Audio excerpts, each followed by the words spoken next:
Old people, the World Series, and Disney World are all on this day. Welcome back to On This Day. Today's date is October 1st, 2021. We are back from hiatus, I guess you could say. It started off as a vacation, then it just kept going and we had other things to do. Now we're back at it. Today is the 274th day of the year. There's 91 days left in 2021. It is the 40th Friday in the 40th week. It is the 10th day of fall. There are 81 days until winter. That doesn't make sense. Hey Siri, how many days until winter? It's 82 days until then. Okay, so I guess that makes sense, because this is going up tomorrow. So, okay, thanks Siri. If today's your birthday, your birthstone is an opal. Today is International Day of Old Persons. That seems kind of rude. You know, I mean, senior citizens, gentricarians, something like that. I don't know. Just old person sounds kind of weird. Anyway, today is International Day of Old Persons. It highlights contributions made by older individuals in our society. It also raises awareness of the struggles that come with aging in modern society. It was established by the United Nations General Assembly on December 14, 1990. It is observed every year on October 1st. All right, let's see what else October 1st has given us. 1903, Major League Baseball, the Boston Americans play the Pittsburgh Pirates in the first game of the modern World Series.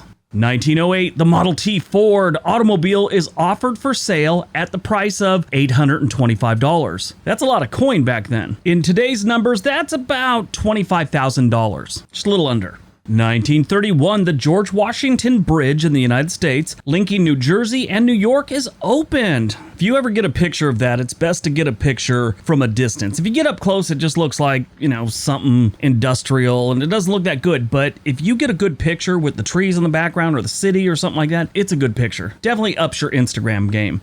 Staying with traffic, 1940, the Pennsylvania Turnpike, often considered the first superhighway in the United States, it opened for traffic. 1958, the National Advisory Committee of Aeronautics is replaced by NASA.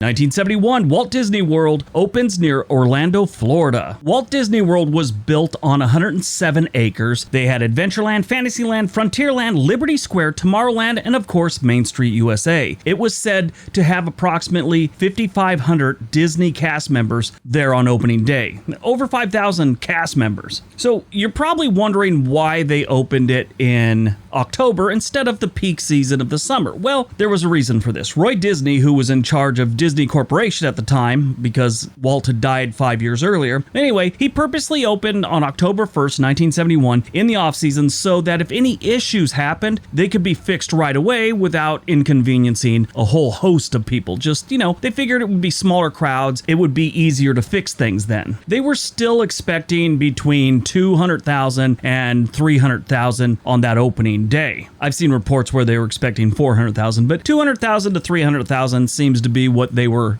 figuring they'd see. They only saw about 10,000 people that first day. But their opening weekend, which was a 3-day grand opening event, only saw about 25,000 visitors. I'm sure at some point Roy Disney thought this was a colossal mistake.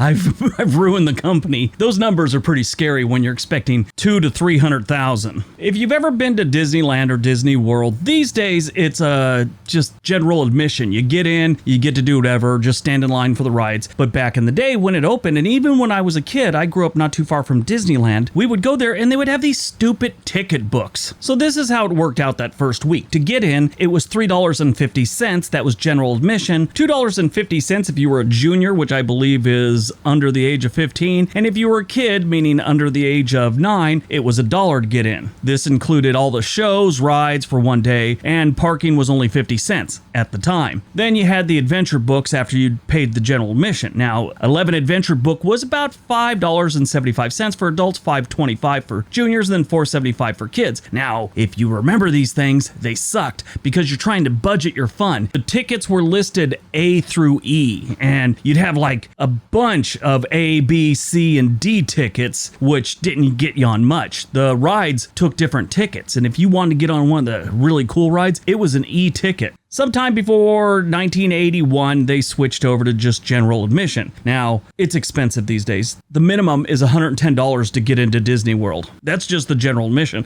And then you got to eat in there and everything else. And parking's probably about $100 now too. Last time I went, it's been years, but it was like $25 just to park there for the day. That's Disneyland, not Disney World. Very interesting strategy they had when they opened Disney World. They actually kept it a secret. When Walt Disney opened up Disneyland in 1955, everyone started buying up the land around the park, and so then they would kind of gouge him if he wanted more land, and it turned into a big hassle. So he made a bunch of shell companies and started buying up land in the Orlando area so that he wouldn't run into this problem. So it was this big secretive thing for a couple of years before they actually announced that they were making Disney World. Sadly, Walt Disney was involved in the early planning of Walt Disney World, but he didn't survive to see it open. Walt Disney was a lifelong smoker, and early November 1966, he was diagnosed with lung cancer. On November 30th, he didn't feel good, and he was taken by ambulance to St. Joseph's Hospital, where he died about 15 days later in 1966, which was 10 days after his 65th birthday. Contrary to popular belief and myth, he is not frozen and stored under Pirates of the Caribbean. No, he was actually cremated, and his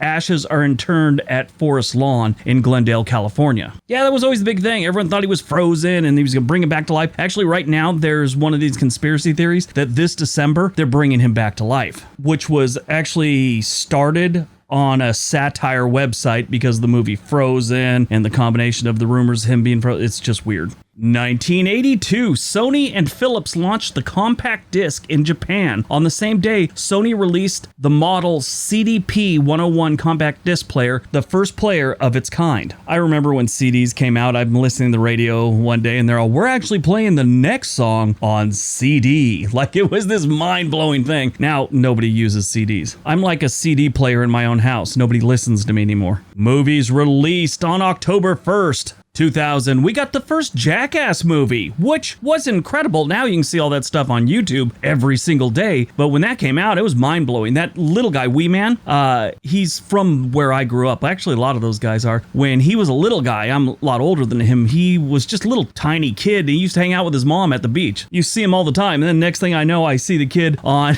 the Jackass things. It was pretty good. The kid can skate, too. Well, now he's like a 40-year-old man, but still.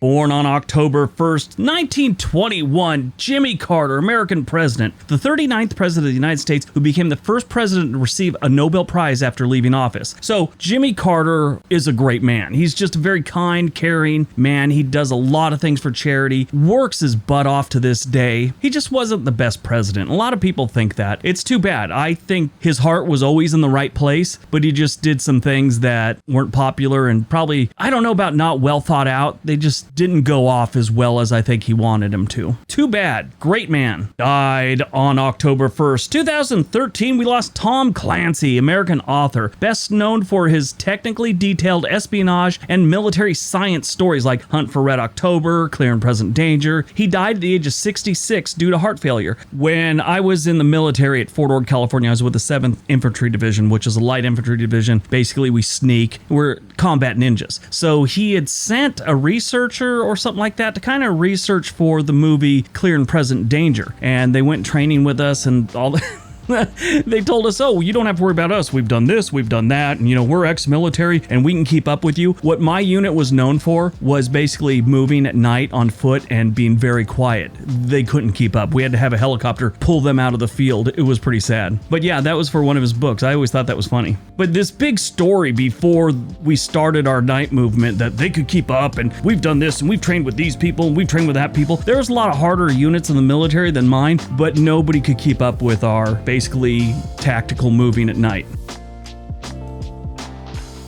All right, that's today's video. Hope you guys enjoyed it. Hope you got some information out of it. Now go out, be productive, and be nice to each other.